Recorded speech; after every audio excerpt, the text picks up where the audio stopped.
Sí, y como te habrás dado cuenta, es que mi respuesta es no sé. No lo dije también así, pero lo dejé abierto precisamente para tratar de abrir un poquito el debate y reflexionar sí, qué es lo que hay. es como una película indie que no tiene resolución.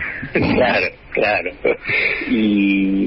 Pero me parece que se necesita, no sé, avanzar en esa reflexión, porque si no, digamos, es como que van pasando los años y vos ves en los últimos 20, 30 años, si querés 40 años, que hay un tema de crisis recurrentes que es muy desgastante. Y bueno, eso a la vez, digamos, si querés, para ampliar qué es lo que pasa en países que tienen crisis recurrentes, y bueno, hay un desgaste de la sociedad, un debilitamiento de las relaciones sociales, y por ejemplo, lleva a situaciones complejas y peligrosas.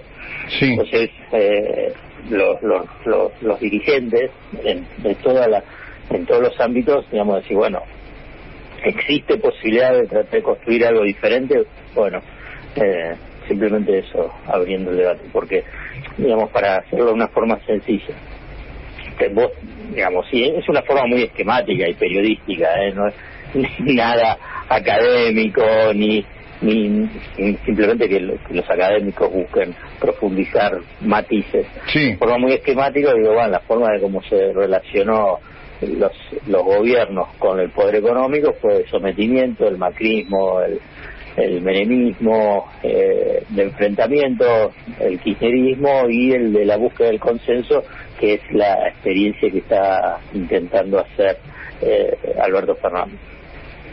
Sí. Y ninguna funciona. Y ninguna, digamos, está claro que no permite avanzar en consolidar un escenario de estabilidad, porque, digamos, si vos agarrás para los grupos económicos, y bueno, el sometimiento le funciona a ellos, pero lleva a crisis de envergadura. Las de enfrentamiento mejoran la situación relativa en cómo se distribuye la riqueza, pero genera una situación de inviabilidad política y de tensiones, como fueron el segundo mandato de Cristina Fernández de Kirchner. Sí. Y el del consenso, y hasta ahora es complejo, es recién un año, pero lo que se ve es que hay todo un bloque de poder, y bloque de poder no es solamente Clarín y el grupo mediático, es el Estado, el sector del Poder Judicial, multinacionales, sectores del campo, cuando se está hablando ahora de el comienzo de un nuevo lockout, de cesación de comercialización. Hay que ver si finalmente se concreta, ¿no? Pero por lo pronto todavía sigue. Uh-huh. Y bueno, que no quiere esas lógicas de consenso. Hay un aspecto que ahí no lo mencioné, pero que queda implícito, que existe el peronismo, a diferencia de otros países latinoamericanos, y entonces esto es un factor que genera una tensión adicional en lo que es una disputa histórica entre, si querés, el capital y el trabajo en Argentina. Ajá. Alfredo, acá estoy con mi compañero Pablo Di Pierri, que él tiene... Ahora te voy a pedir que te lo explique bien. No, lo que acabas antes de hablar con vos, Pablo decía que bueno, que también hay que no están afuera, que los intereses empresariales no están por fuera de la coalición de gobierno o algo así. Pablo, ¿cómo es? Claro, a ver, Alfredo, buen día. En realidad no es una idea mía, sino que se la leí al profesor Eduardo Basualdo y al grupo Cifra, que vienen diciendo que dentro del Frente de Todos o la coalición de gobierno también está integrada, además de los sectores populares o los trabajadores, por los grupos económicos locales. ¿Vos ves eso así y eso justamente genera contradicciones más difíciles al interior? Sí. Pero vos tenés dentro de esa coalición un bloque hegemónico, que es el que se da los votos, que si vos podés pensar es el kirchnerismo. Claro, la base de sustentación. Claro. Entonces, ahí, digamos, en el análisis es que es la vertiente masa. La vertiente masa es donde ahí está los vínculos con los grupos económicos locales, con algunos, ¿no? Uh-huh. Por eso incluso también Alberto Fernández buscó incorporar a Lavagna, ¿no? Y Lavagna sería el nexo con lo que es el grupo Techín. Pues fíjate que no pudo, pero no pudo, yo creo que no por Lavagna en sí, porque vos lo que tenés es que la conducción política del poder económico, que es Clarín y Techín, desde el primer momento se enfrentó con la coalición. Sin embargo, Alfredo, perdón que te interrumpa en ese punto, me parece central lo que estás diciendo. Sin embargo, hemos sido testigos de cómo Paolo Roca y Martín Guzmán han ido tejiendo una relación de diálogo, más allá de que Techín tira todo el tiempo del mantel, ¿no? Es la estrategia de Techín. Digamos, a diferencia de la estrategia de Clarín, que Clarín es de todos los días, porque lo tiene el inmenso dispositivo de medios, entonces es la forma de la expresión de sus posiciones. Techín no la tiene, no tiene un medio. Techín lo que puede tener es la Unión Industrial Argentina, AEA, el Foro de Convergencia Empresarial a nivel de las expresiones. Bonelli. Después, y a la vez tiene que armar escenarios. Y vos fíjate que en ese escenario, con Guzmán, él pone su pliego de condiciones al ministro de Economía. Y a la vez, y yo en una entrevista que publiqué en Página 12, a Guzmán yo le hago también la pregunta, no específicamente de Techín, pero sí sobre los grupos económicos. Y él plantea esa idea, que se necesita conversar en la diversidad, y por eso está ahí Guzmán. Yo no lo puedo asociar a Guzmán con Techín para nada, al revés. Es parte de esa estrategia, si va a resultar o no, la estrategia de gobierno, digo, si va a resultar o no, no sé. Claro, pero además Guzmán en esa misma entrevista te responde a vos, y si no me equivoco a Rulo de la Torre, fueron los dos a entrevistarlo, responde... Fueron diferentes, pero no importa. Bueno, pero en ese momento Guzmán respondió que si bien el diálogo es necesario o imprescindible, la conducción política o el manejo de las herramientas del Estado las tenemos nosotros y se las tiene el gobierno. Sí, y bueno, por eso esa es la tensión, y eso es lo que no quiere los bloques de poder. No quiere Techín, Clarín y todo el resto. Claramente, digamos, y por eso es esa tensión que se da. ¿Cómo se resuelve? Y es un nudo muy fuerte en Argentina, eso es la verdad. Es un nudo muy fuerte, porque es evidente que las políticas que quiere que se impulse el bloque de poder económico te lleva a una profundización de una crisis social, económica y por consiguiente también política. Entonces, y entonces la coalición de gobierno, más allá de las propias contradicciones internas, sabe que si sigue ese camino va a chocar, digamos, y por consiguiente, fíjate que más allá de esa diversidad hablan de mantener la unidad, y lo que busca el bloque de poder es romper esa unidad. Entonces, y es una tensión que tiene costos en última instancia, tiene costos después en términos económicos, sociales. Y bueno, yo creo que esa es lo importante al principio. Yo lo que pienso es por lo menos tratar de hacer un diagnóstico y una descripción, y a partir de ahí ver cómo se interviene en ese nudo. ¿Crees que, como decía el profesor Aldo Ferrer, desde el Estado se pueden en Argentina crear las condiciones para que el empresariado invierta, o siempre vamos a tener este tipo de clase empresaria cortoplacista? No, y yo creo que claro, yo coincido. A ver, para ampliarlo, yo en otro momento yo ya lo escribí, digamos, lo que se necesita, y es una palabra que a muchos no les gusta, digamos, y en el mundo empresario lo que se necesita es un Estado disciplinador. Disciplinador no significa autoritario. Se necesita un Estado disciplinador del capital, pero eso no significa subordinación del capital, sino que definir normas de funcionamiento que privilegia a uno y a otros no, porque es así también. El Estado finalmente termina también decir a qué sectores beneficiar, y esos sectores que son beneficiados, digamos, puedan comprometerse con el desarrollo nacional. A ver, lo que te estoy diciendo es lo que hizo Corea del Sur, Italia, Inglaterra, Gran Bretaña, Alemania, Francia, en su momento Estados Unidos, y sigue haciéndolo, digamos, Japón. Son las bases para poder generar proyectos de desarrollo. Eso es, y eso es lo que estaba planteando también Aldo Ferrer históricamente, siempre lo que planteó. Bueno, en Argentina no se pudo avanzar, y claramente es muy difícil avanzar, como lo que está pasando ahora y lo que ha pasado en las últimas décadas, a nivel de esa tensión que existe de cómo interviene ese poder económico en la realidad económica local. Estamos charlando con Alfredo Zayat. Alfredo, ¿cómo lees esto que acaba de pasar con el maíz, o que acaba de pasar, que está ocurriendo en este momento? Que, bueno, le paran las exportaciones, el gobierno dice, bueno, ustedes no exportan más porque así necesitamos el maíz para consumo interno, para que las cosas no valgan una fortuna, los tipos te hacen un lockout, entonces el gobierno afloja. ¿Cómo en un primer momento uno dice, bueno, ganó el campo, ganaron las corporaciones estas, pero también se puede leer de otra manera, creo? No, yo no creo que haya ganado. Yo creo que es parte de la necesidad de ese diálogo en última instancia. Vos fíjate que hay punto uno, la mesa enlace hace el paro o el lockout de cese de comercialización eminentemente por una decisión política.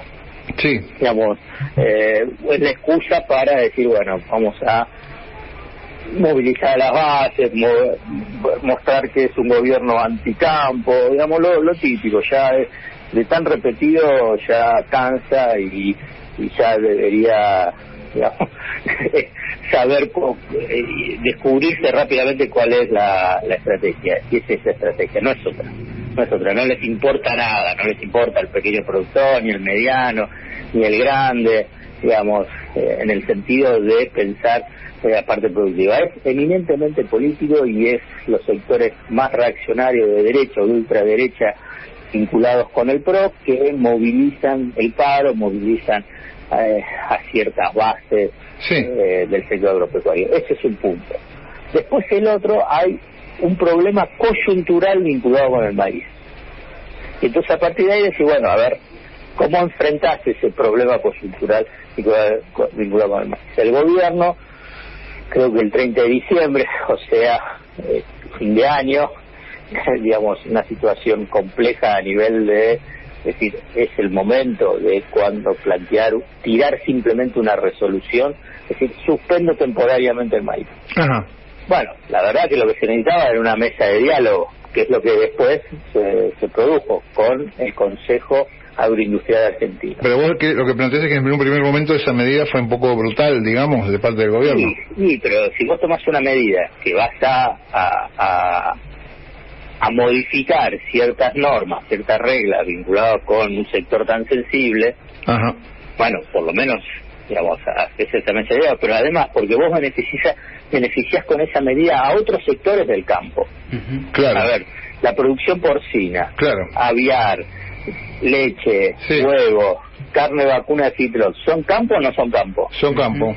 Bueno, la medida que se tomó es a favor de ellos, para garantizar abastecimiento y que no haya precios que se controlen. Bueno, sentarlos en la mesa, ¿ves? Bueno, ellos piden esto.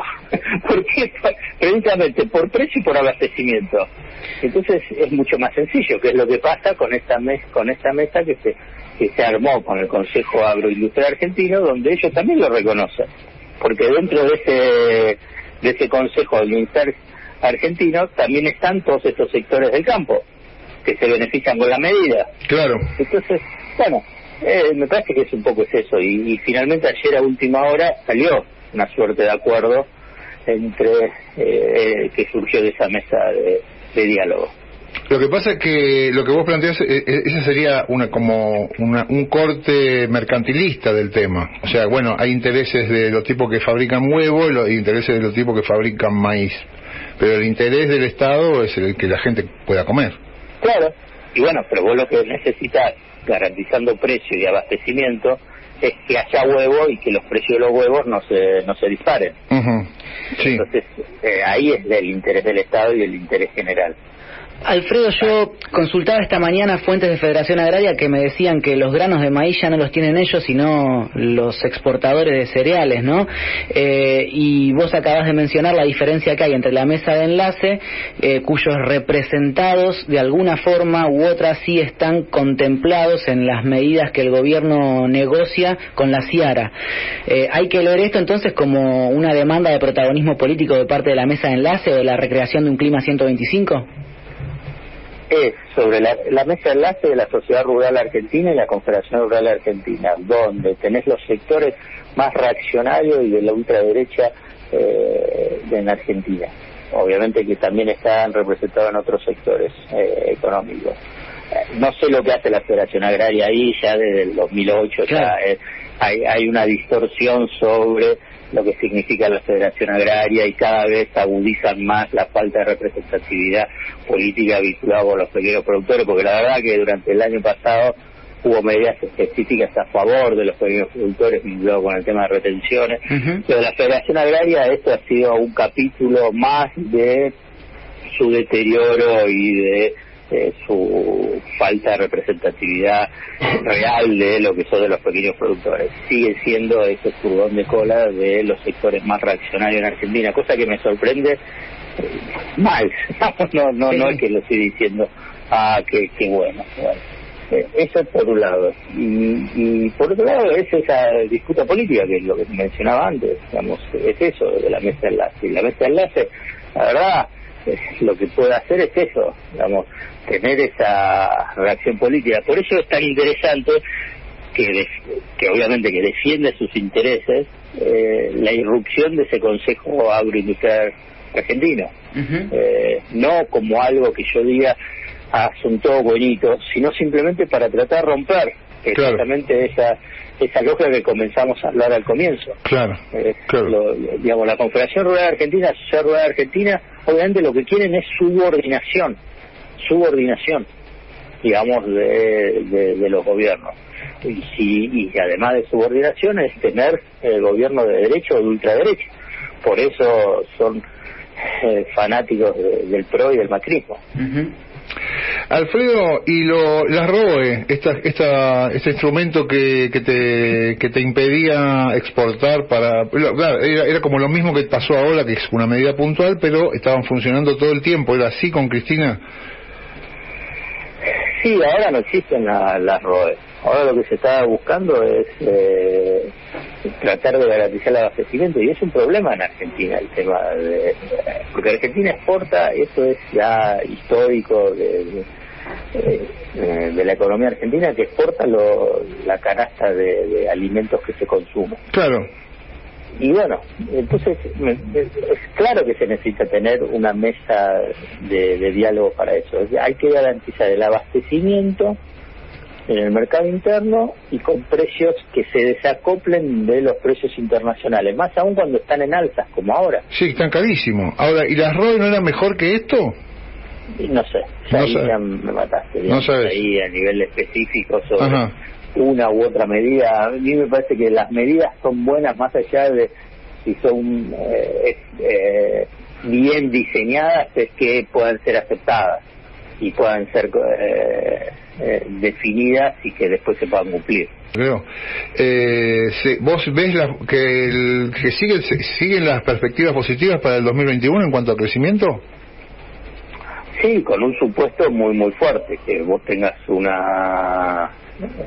que tengas la vacuna, que la tenés, sí, pero con un proceso de inmunización, si querés, acelerada o pronta por pronto en el primer cuatrimestre o el primer semestre del año. Sí. Y entonces sí, digamos, están dadas las condiciones para todo un crecimiento importante, teniendo en cuenta que la economía argentina cayó los últimos 3 años, el 18-19 con la recesión macrista, el 20 con la pandemia. Entonces están dadas las condiciones para un crecimiento importante, un rebote. Claro. Yo creo que el gran desafío es que ese rebote económico después se convierta en crecimiento y obviamente con mejora de los ingresos de los sectores populares, que han sido brutalmente castigados en esta caída. Alfredo, te mandamos un abrazo, te agradecemos la charla, te agradezco todas las veces que nos contestás. No, por favor, un abrazo inmenso a cada uno de ustedes. Muchas gracias. Hablábamos con Alfredo Zayat, ya venimos.